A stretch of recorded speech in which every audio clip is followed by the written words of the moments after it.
Word Dependent is about people and their journey with God, how He has impacted their lives, and how studying the Bible has shaped their relationship with Him. Justyna grew up in communist Poland, and that was hard, but the words her dad shared with her changed her life. Justyna shares how Jesus guided her through coming to the U.S. and gave her a love for worship music.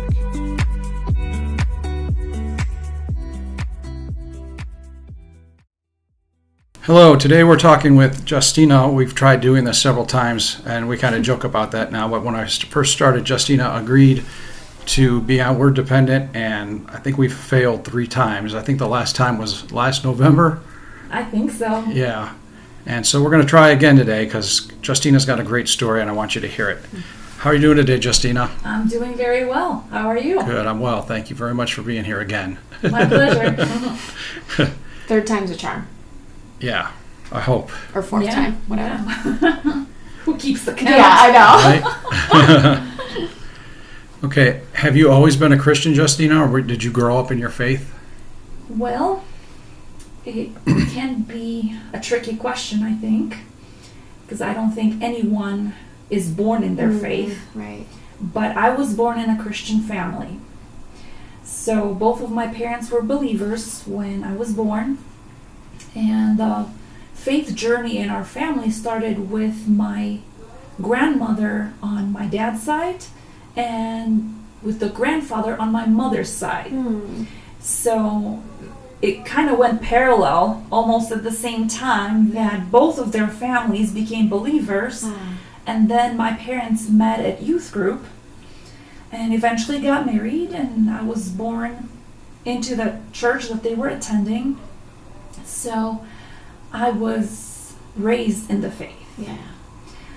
But of course, I didn't make it my own until I understood what it was about. Sure.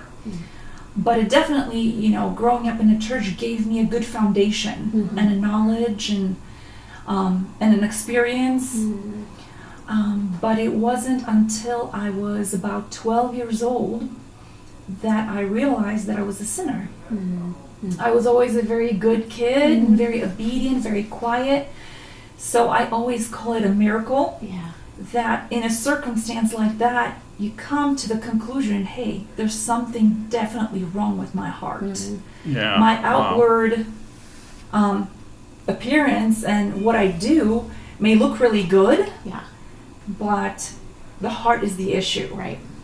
And I remember at that time my sister was ill, and for a season she lost hearing, and she was in bed reading a book, and I kind of walked in on her and I saw what she was doing, and she didn't know I was there, and I decided to check how loud I can be before she knew I was there. Right.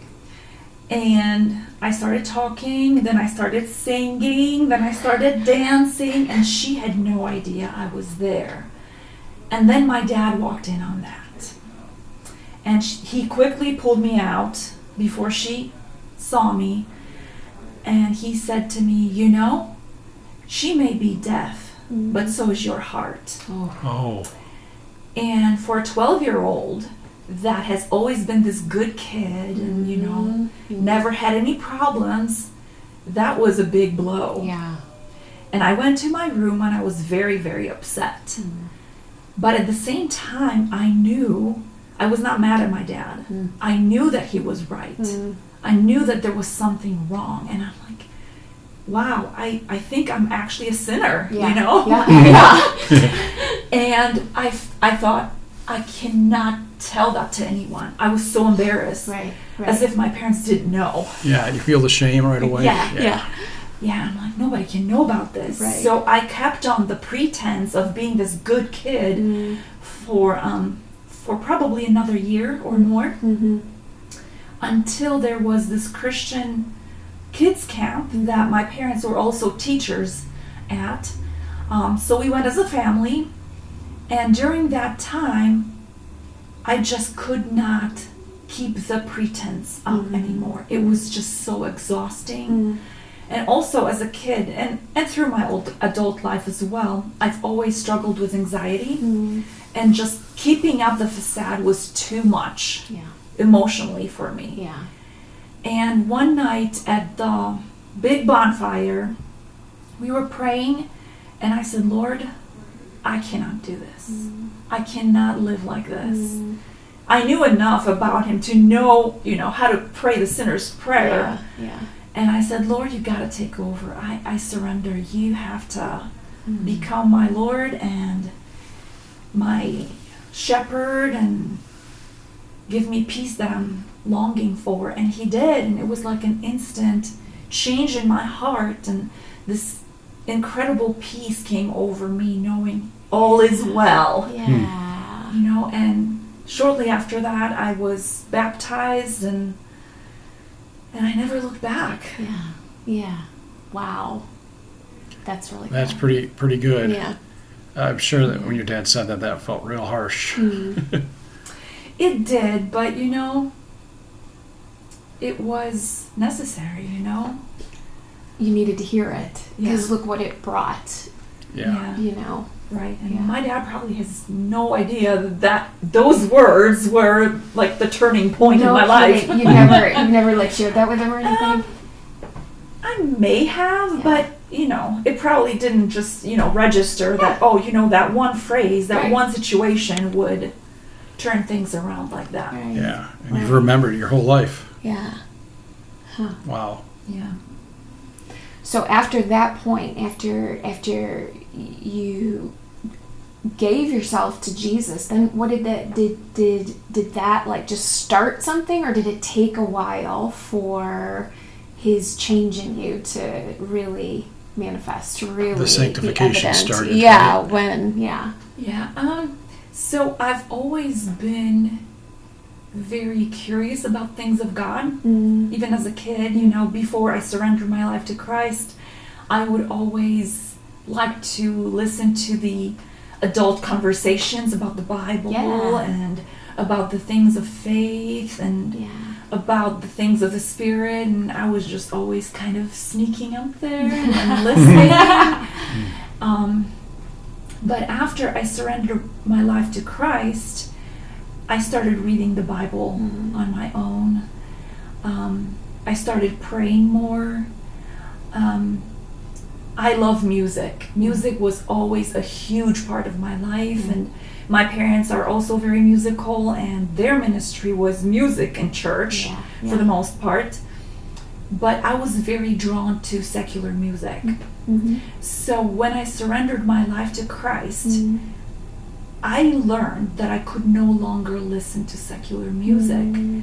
It started to interfere with my passion for God. And I got rid of it all and just stuck to Christian music, and that made such a difference for me. It was like almost like giving up an idol. Okay, yeah. Wow, yeah, absolutely. okay. But look what God has done to that. Okay, so for our listeners who don't know Justyna is now a worship leader at a church, and so we're here like being like, well, yeah, of course, because now we see where God has taken you through all of that. That's so cool for us to be on this end, like, look what he did then, and we see the benefits of it now. Really cool. Right. Yeah. Awesome. So what experiences have you had? Well, you're kind of walking us through this. That grew your faith? Those are obviously some. Right. Have you had any more lately? Well, the whole life is a process, Yeah. But I think the biggest experience that shaped me, who I am as a person today, was back when I was a teenager and my family decided to move from Poland to the States. And that was such a traumatic experience for me, and the process of moving was kind of stretched over the period of 8 or 9 months. And I didn't want to move. I didn't want to leave my family or my friends behind. And my faith was really tested at that time. I was just beginning to attend youth group at that age. Wow. And I loved it. Yeah. For the first time in my life, I felt I belonged somewhere. And the fact that I was so close with that group of people grew my faith. Sure. And they helped me process everything that I was going through with the moving. Yeah. And because of that, those 8 or 9 months that I was so connected with the youth group and grew my faith, the whole move, how should I say it? My faith survived the move. Okay. Wow. You know? Yeah. So it sounds like they helped you. You know, you grew really close to them, but they helped that your faith strengthen, and so you were able to actually make the move, even though you were leaving behind the people that helped you get to that point. Right. Wow. Yeah, because I felt like my faith was mature enough. Yeah. And our beginnings in the States were not easy. Yeah. Especially socially, because our language was not very good. Yeah. And of course, the culture shock, Yes. the different food, Yeah. and it all affected us. And So what happened to your faith? Like talk us through that. Like, so making the move is one thing, but now you're here and living. Tell us about that then. yeah, so 3 weeks after we moved to the States, me and my sister started going to school with almost no language. Yeah. So that was very hard. But it gave me something to do. Okay. You know, I had tons of work Yeah. to learn the language Yeah. and to study Yeah. in a different language. So that kept me busy and that was good. But I was also very lonely. Yeah, I bet. I bet. I had such a hard time finding my place at school, even at church, even though it was a Polish ethnic church. Yeah. Most of the kids that were there were born in the States. Okay. So I felt like we were a lot of times looked down on by some, and I found it hard to connect. So I felt very, very lonely. Yeah. So if it was not for the faith that I had, Yes. I don't know what would happen to me. Right. It really was the Lord and my faith that kept me going day after day. So it was a very lonely time, but also grew my faith Okay. because I was holding on by a thread, you know, with all I got. Yeah. This That's is all what I you had. did have. That's all I had. Right. Right. Oh. So yeah. It's incredible how God will use those very hard times to grow us the most. Right. Right. Yeah. So you've been through a lot, it sounds like. Well, as anyone who's ever lived. Right. Right, yeah. Everybody's story is just a little bit different. Yeah. So what about Jesus is awesome to you right now when you think about Jesus and who he is? You know, it amazes me that it's not only that he chose to come and share in our brokenness, that he decided to lay down his life and then rose again, but now he lives to intercede for us day after day, and I am so weak and I fail him so much, and yet he intercedes for me. That is, it just blows my mind. Right. Right. That he would willingly do what he did, and yet he continues to love us. And Right. knowing us completely how we are, who we were, who we are, and, you know, we're still not perfect. Right. That he still does that. Yeah, because, I mean, he could have been like, okay, you know, I know you were in trouble. I came, I died for you and paid the penalty. Now you're on your own. Right. But no, he just keeps on giving and giving, and he's that good shepherd, and he gently leads us, and to me it's just, how is it possible? Right. Yeah. That's why, good thing I'm not God, because I wouldn't do those things. Yeah, he's just incredibly patient. Yeah. I was talking with a lady today. She was talking about the song "Reckless Love." I can't remember the guy who sings it. I don't like that song, but I told her, I said, God is not reckless. That's not his character. He's relentless, and he will be relentless when pursuing somebody. And I think that's kind of what you're talking about. He doesn't give up on us. It is a very cool thing. For sure. Okay, being word dependent is being dependent on Jesus. How are you living word dependent today? I love the Bible. Like I mentioned already, I started reading the Bible when I was a teenager, and that's when I read it for the first time cover to cover. Yeah. In Polish, of course. Yeah. Now I switched to English, and I love going through this annual Bible reading plan. And recently I found a really cool one that I'm going through, and it has a little devotional that is a recorded video, and the lady's just going over the reading for the day. And I'm very excited that tomorrow I'll finish the Old Testament. All right. Yeah. That's an accomplishment. Right? But there are just so many beautiful things in the Old Testament that picture what Jesus did for us and the future that we have in him, that I was looking forward to hear what the lady's going to say about some of the things in the Old Testament, because I'm like, I'm thinking my own things, but I wonder how somebody else is looking at and some of the things. But I know that just reading the Bible is not all that there is. It is the change that it creates in you. And for me, because I've been brought up and I have pretty extensive knowledge because of my whole life being exposed to it and wanting to be exposed to it and seeking it, it truly shapes who I am. It directs my thoughts and my character. And sometimes when I'm surrounded by non-believers, I'm almost shocked at how people's worldview can be. Yes. Right. Because mine was so influenced by the Bible, And to me, some of the things are so clear and so obvious. And when I think about the fact that it's only because of God's grace that my eyes were opened,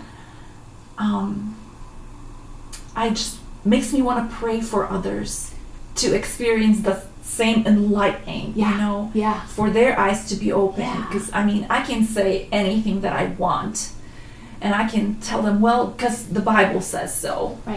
Right. But for someone who doesn't understand, it doesn't mean anything. Right. So, I don't know if I would know how to live if not the guidelines in the Bible, Yeah, sure, right. Yeah, that's a great point. And you see people that don't know how to live, and their lives are messed up because they don't have those guidelines and they make bad choices.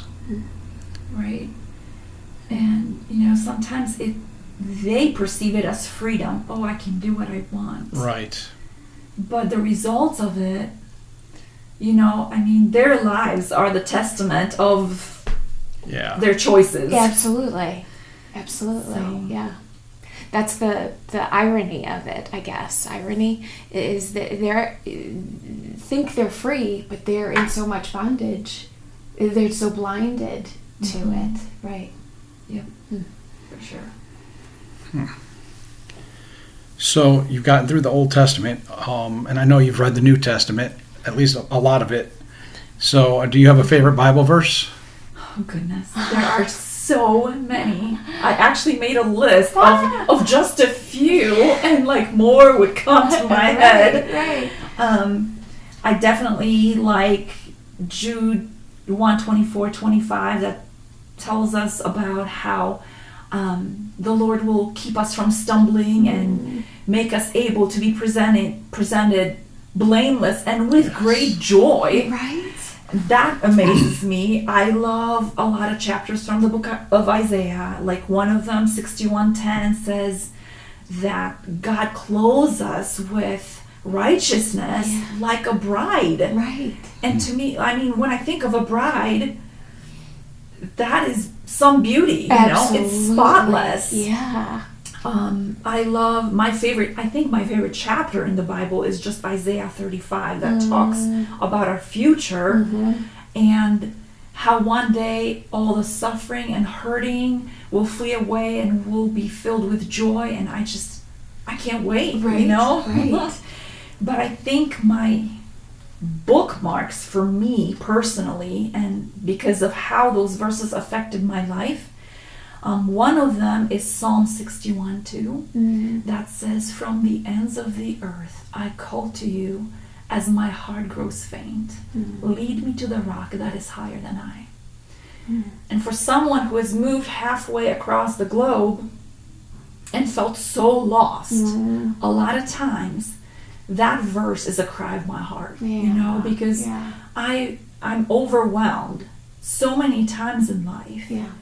And sometimes I feel like I'm being chased by an enemy and I want to hide, and when I think of this rock that is higher than I can hide behind it, it covers me. Yeah. If I need to retaliate, I have, I can just peek around it. Yeah. And when I feel like the waters start to rise, I can climb on it. And I feel safe, And it also gives me another perspective, a new one, because I'm higher up. Sure. And I can see better. Right. So that awesome. is definitely a live verse for me. Yeah. And another one like that is Psalm 104:33 that says, "I will sing to the Lord as long as I live. I will sing praise to my God while I have being." And with how passionate I am about worship, Yes. it's no wonder Right? it Exactly. expresses who I am Absolutely. very fully. So those two are just very important to me. Yeah. That's pretty awesome. Thank you. Thank you for sharing that. Sure. So that's all the questions I have. Do you have any more questions, Stacy? No. Surprisingly. Yeah. Thank you very much for being here, Justyna. I really appreciate you doing this. Yeah. Thank you. My pleasure. Yeah, thank you.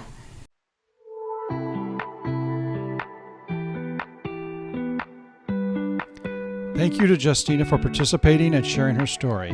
If these stories of faith are encouraging to you, please follow and subscribe so you don't miss any of our future episodes. If you think these stories would be encouraging to someone you know, we appreciate you sharing them. Thank you for listening to the Word Dependent Podcast. Live Word Dependent.